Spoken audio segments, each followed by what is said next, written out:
Tämmöinen otus voi elää yli 200-vuotiaaksi. Mutta näitä 100-vuotiaita on tuolla meidän joessa. Eli mitä me tehdään, niin me suojellaan näitä kavereita ja koitetaan saada niitä tekemään lisää simpukoita, koska ne ei ole siihen enää pystynyt. Eli tuolla joessa on ollut sellaisia 100-vuotiaita, semmoinen 50-100 kappaletta, jotka on kärvistellyt ja ruokaa tulee viety niitä Jyväskylään semmoiselle toinen kasvatustapa, jossa on siellä ne on tavallaan joku ja just näitä laatikoita. Tämä on versio. Mitä meillä on tuolla? On joessa nyt ja Niitä saa siis näitä käydään niin kuin muutaman viikon välein kutsaamassa, vaan ne saa kasvaa täällä ja niin kuin jopa vapaasti jokeen, mutta jatketaan näin. Se siellä on.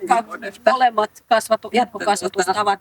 Vielä muutama vuosi, kunnes ne kasvaa vähän isommaksi ja turvallisemmin. Mutta ehkä tämän kokoisia simpukoita on. Nehän tulee sukukypsäksi vasta 10-15-vuotiaana, niin ne kestää ennen kuin me tiedetään. Mitäs täältä löytyy? Täältä löytyy geoparkin reittitietoa ja kohdetietoa ja sitten tässä on tämmöinen lapsille tämmöinen vesitutkimuspiste. Retkeillyt täällä päin. No mä oon Karjoilta, että... No niin, muuten Karjoillahan pidetään seuraava tuo pyöräilytapahtuma muutaman viikon päästä lauantaina. Otappas nää, niin tässä on vähän tietoa sitten ylipäätään noista reitistä ja kaikista. Siellä on takana kartta, missä on kaikki patikka- ja pyöräilyreitit. Kotilot ja simpukat. Joo, tässä on pohjaeläinpisteet. Mä oon tuolta aamulla hakenut näyttejä tämmöisellä haavilla ja sitten seurannut sen. Tuossa on molemmat on 0,5 millin silmäkuolla ja sitten tähän tavaraa tuohon tarjottimelle siinä on isonäkin sammalta koskesta ja sitten erilaista pohjaeläintä Petri Maljola, että siinä on erilaisia hyönteisen toukkia, katkaa ja pikkusimpukkaa, joka nyt on siis tuossa, että se on hernyt tai palosimpukoita, mutta ei siis raakkuja eikä tämmöisiä isoja simpukoita, vaan pieniä. Surveessa äsken toukkia, että no hyönteisen toukkavaiheet elää vedessä ja sitten ne aivustuu, sitten lisääntyy. Kierto alkaa taas uudestaan. Kalat syö näitä ja linnut myöskin, että se on sitä niin kuin tämmöistä ravintoketjua, ravintoverkkoja. Joo. Siinä on vähän kuvia. Joo, siinä on tämmöisiä, johonkin hankkeeseen tehtiin tämmöisiä taiteilijan kuvia. Okei. Katsoa sitä mikroskopista. Mitäs? Oho. Mä en osaa käyttää. No nyt näkyy. Oho. Tarkentaa tuosta. Jotakin leikattu sen. On erilaisia hyönteisiä toukkia. Moikka. Jos kiviä kaivelee ja kääntelee, niin se on tosi yleinen kala. Kivikossa. Tuolla Janna tuo mustaa. Se on tullut. Todennäköisesti, kun se on ottanut tuohon sähkökalastushaavin, niin mitalliotaan, niin tulee tuollainen pigmenttivauriin. Niin. En miten ne säätelee sitä pigmenttiä. Tossakin on yksi, joka on ollut tuossa monta tuntia, niin se on ruvennut vaihtaa nyt se tummeni. Meillä on ne uudet. Jotenkin se sähkö siihen pigmenttiin reagoi ja siinä tulee läikkäiset. Tämä on parempi.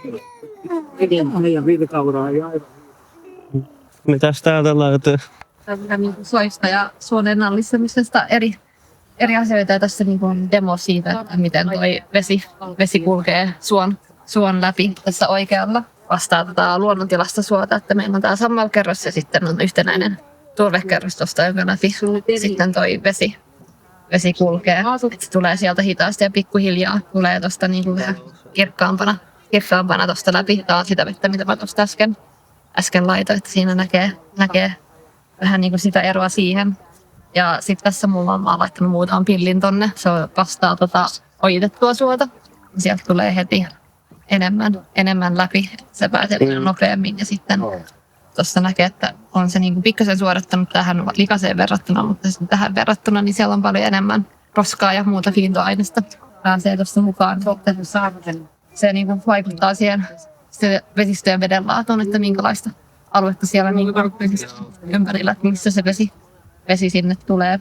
Myös siinä, kun tässä tuli paljon nopeammin toi vesi läpi, niin sitten kun on vaikka rankkoja sateita, niin se pääsee heti niin kuin ympäröivästä alueesta suoraan vesistöön. Se vesi, kun tästä se tulee paljon hitaammin läpi, niin silloin ei tule yhtä suuria niin kuin tulvia hetkeksi aikaa pidättyy tuonne suohon se vesi, joka sieltä on.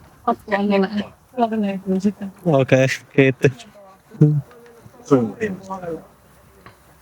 Rannikon luontopalvelusta, eli tullaan tuolta Rannikon luontopalvelut niin käsittää koko itäisen Suomenlahden aina Vaasaan tai Kokkolaan.